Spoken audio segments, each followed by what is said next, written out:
Hi there mate, how's it going? It's Benji here, and this is a breakdown and review of Yellowstone Season 4 Episode 7 titled Keep the Wolves Close. Beth's first day at Market Equities goes as you would expect. She swears at people for no reason, she doesn't like anything, and she fires her assistant. There is a good reason for that. I remember one of her assistants getting shot in Season 2 when her office was attacked by the Beck brothers, and another assistant died in the Season 3 finale because of the bomb sent to her office. So I guess that's the deadliest job in the world, and Cal, this new assistant, is lucky to be fired. Anyway, that's just a bit of a teaser. The important bit takes place in the meeting room where they're discussing their plans for Montana. We already know about the airport. Jamie approved the lease of a portion of the Yellowstone ranch to Market Equities, but apparently they don't plan on stopping there.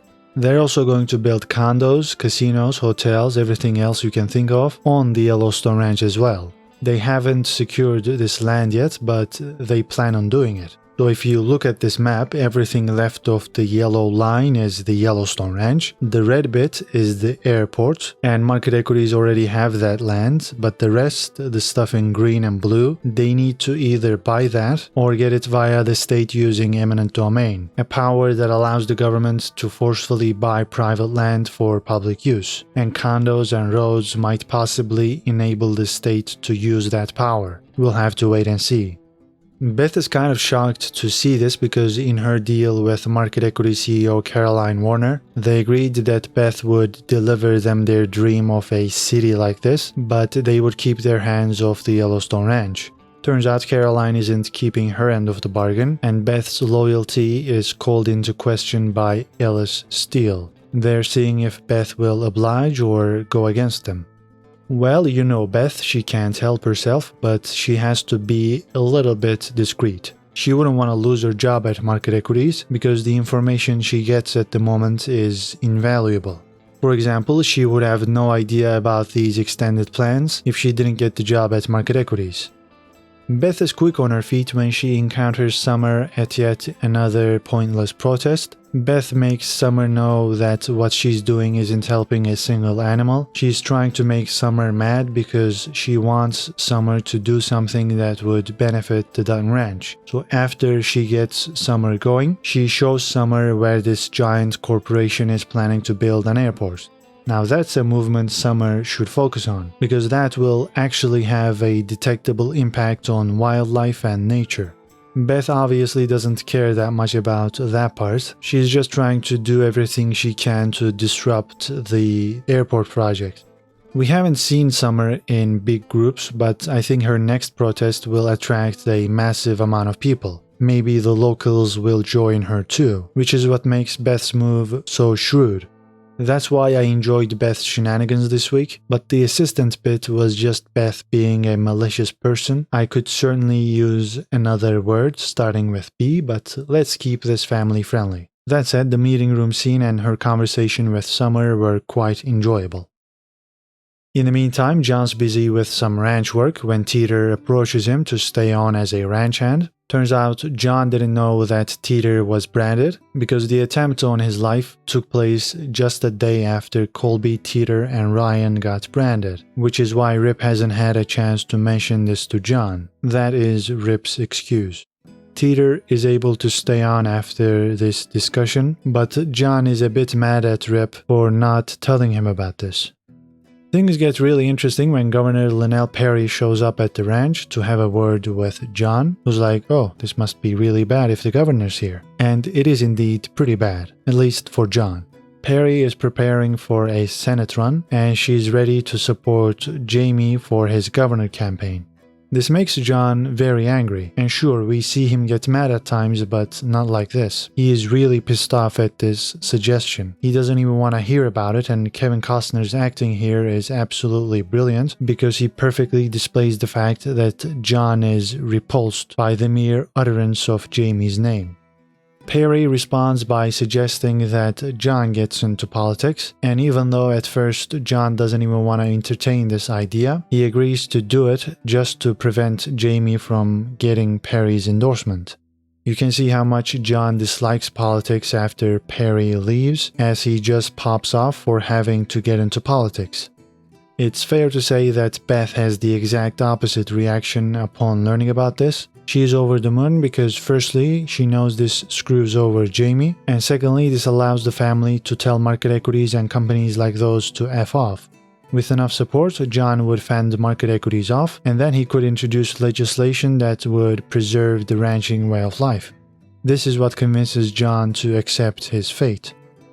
Governor Perry hosts a press conference the next day to announce her Senate run and to endorse a new candidate for governor. Jamie thinks that person will be him, but he is in for a surprise because Perry introduces John, and Jamie is left speechless as Beth goes, "This is just the beginning."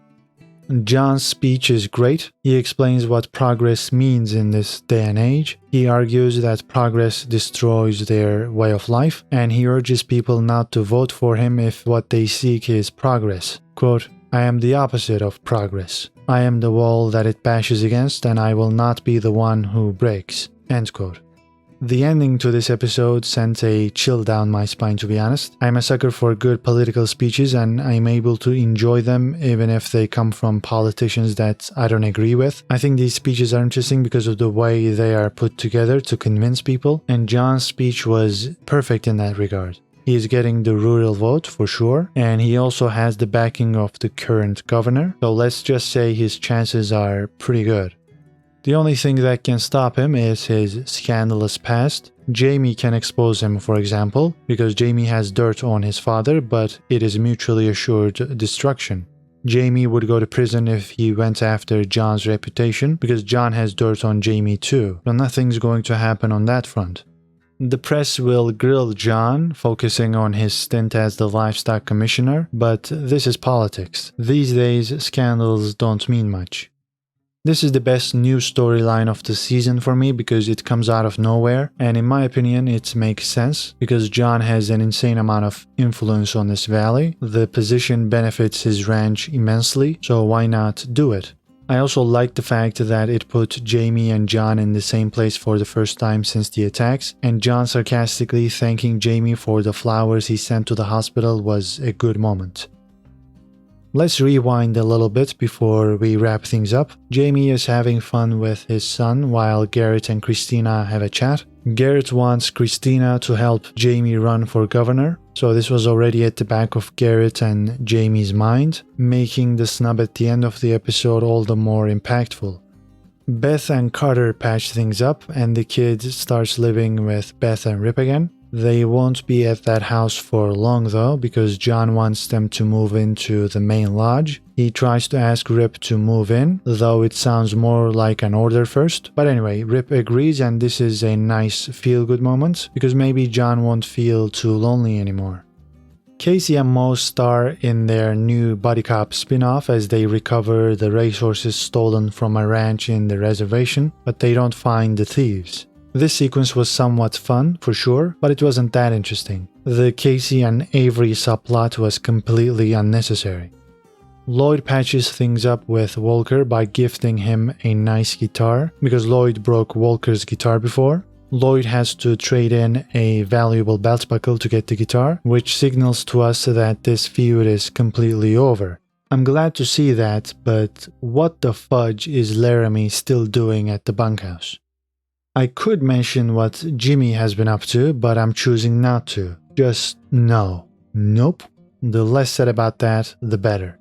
Overall though, I would say this was the third episode in a row that I enjoyed. Getting more stuff on the market equity storyline was good. I wasn't expecting John's political campaign, but that was a welcome change. I like the fact that Teeter is staying on, because the brand actually means something. The Carter-Beth subplot has gotten a bit boring for me, though I don't have much to say about that. Jamie getting stunned at the end was satisfying, and I think that things are back on track. I had my doubts earlier in the season, especially after the first 3 to 4 episodes, but most of what I've seen since then has been promising. To me, this feels like Yellowstone again. Well, what did you think about episode 7? Leave your comments down below, like this video if you've enjoyed this breakdown, and subscribe for more movie reviews and TV show breakdowns. That's it for now, take care and see you in the next video.